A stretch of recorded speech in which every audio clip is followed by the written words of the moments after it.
5টি গুনাহের শাস্তি আল্লাহ তাআলা দুনিয়াতেই দিবেন। অনেকেই আছে আমরা গুনাহের কাজ করি, কিন্তু কিছু কিছু গুনাহ এমন রয়েছে যে গুনাহের শাস্তি আল্লাহ তাআলা দুনিয়াতেও দিবেন এবং আখিরাতেও দিবেন।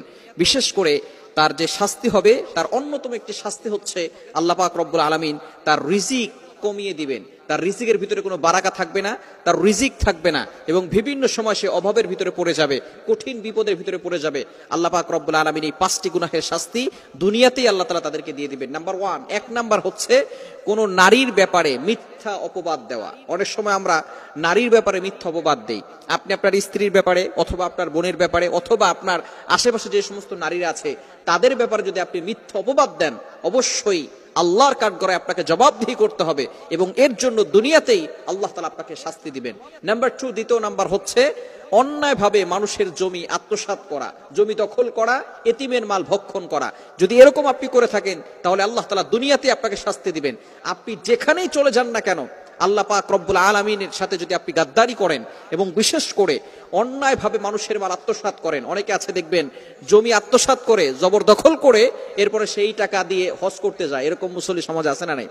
দাড়িগুলো পেকে গিয়েছে, চুলগুলো সাদা হয়ে গিয়েছে, সবসময় হাতে তসবিহ নিয়ে ঘুরে আর মসজিদে ইমামের পিছনে এসে দাঁড়ায় আর বোনের হক দেয় নাই, ভাই ভাইয়ের হক নষ্ট করে খায়, এরপর আবার নামাজে এসে দাঁড়ায়। এই নামাজ আল্লাহর কাছে অ্যাকসেপ্টেড হবে না। আল্লাহ তাআলা এই নামাজকে কবুল করবেন না যদি আপনি অন্যায়ভাবে মানুষের মাল আত্মসাৎ করে খান। এজন্য অবশ্যই দুনিয়াতে আল্লাহ তাআলা আপনাকে শাস্তি দিবেন এবং আখিরাতে তো শাস্তি ভয়াবহ আছেই। 3 নাম্বার হচ্ছে ব্ল্যাক ম্যাজিক করা, জাদু করা। অনেকে আছে কালো জাদু করে, কুফরি কালাম করে, জাদুটোনা করে অনেক মানুষকে অসুস্থ করে ফেলে। আপনি জাদুটোনা করে, কুফরি কালাম করে অসুস্থ করে দিচ্ছেন, একজনকে মৃত্যুর দ্বার প্রান্তে পর্যন্ত পৌঁছে দিচ্ছেন। আপনি মনে করতেছেন আল্লাহ নেই, আল্লাহ নেই, আল্লাহ তাআলা আপনার সবকিছু দেখছেন না। আপনি মানুষকে অসুস্থ করে দিচ্ছেন, তার সবকিছু বন্ধ করে দিচ্ছেন, তার ব্যবসায় লস হয়ে যাচ্ছে, তার সংসার টিকছে না, স্বামী স্ত্রীর ভিতরে ঝগড়া, সন্তানদের ভিতরে ঝগড়া, বিভিন্ন সময় সে বিপদে পড়ে যাচ্ছে। এই ব্ল্যাক ম্যাজিক করতেছেন, জাদুটোনা যারা করবেন, অবশ্যই দুনিয়াতেই আল্লাহ পাক রব্বুল আলামিন তাদেরকে কিন্তু শাস্তি দিবেন এবং আখিরাতে ভয়ঙ্কর শাস্তি অবশ্যই রয়েছে। এবং 4 নাম্বার হচ্ছে আল্লাহ তাআলার সাথে কাউকে অংশীদার করা, আল্লাহ তাআলার সাথে শিরিক করা।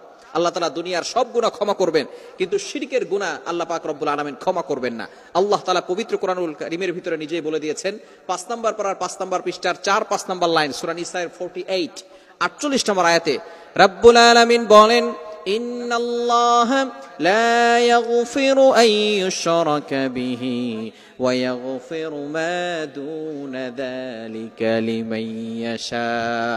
আল্লাহ পাক রব্বুল আলামিন সব গুনাহ ক্ষমা করবেন, কিন্তু যারা শিরিক করবে, শিরিকের গুনাহ আল্লাহ তাআলা কখনো ক্ষমা করবেন না। এই জন্য যারা শিরিক করবে দুনিয়াতেও আল্লাহ তাদেরকে শাস্তি দিবেন এবং আখিরাতে ভয়ঙ্কর আযাব তার জন্য অপেক্ষা করছে। এজন্য শিরকের গুনাহ থেকে নিজেকে বাঁচাতে পারবো তো ইনশাআল্লাহ। 5 নাম্বার হচ্ছে অন্যের মনে কষ্ট দেওয়া। আপনি অন্যের মনে কষ্ট দিয়েছেন, সুদ খেয়েছেন, ঘুষ খেয়েছেন, হারাম কাজ করেছেন, তাহলে আল্লাহ পাক রব্বুল আলামিন দুনিয়াতেই আপনাকে শাস্তি দিবেন। এজন্য আসুন আমরা দুনিয়ার ভিতরে এই সমস্ত গুনাহের কাছ থেকে দূরে সরে আসি। আল্লাহ তাআলা আমাদের সকলকে এই গুনাহ থেকে বাঁচার তৌফিক দান করেন।